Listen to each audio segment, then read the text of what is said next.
Why is this maths equation the reason these builders are putting flooring on the walls of my new studio? Believe it or not, it's actually what I asked for.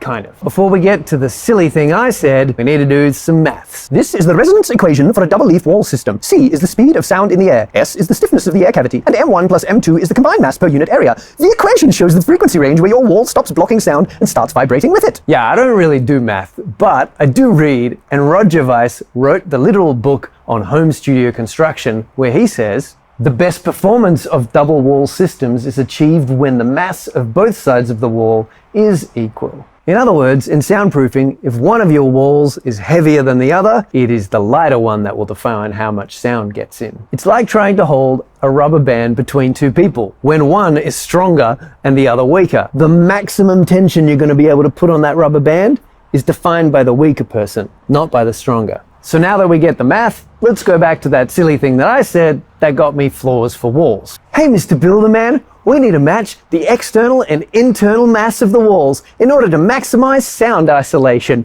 Maybe structure floor would work? They did this mammoth job based on a fairly offhanded comment that I made about acoustic construction theory. One I expected they'd interpret like professionals, not literally by putting flooring on the walls.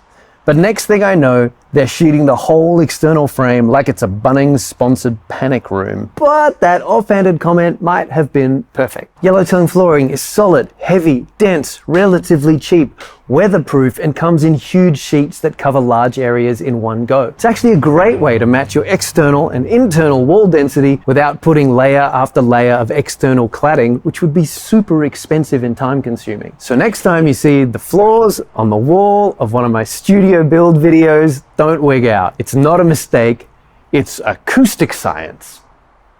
And a builder who took my offhanded comment a little too literally.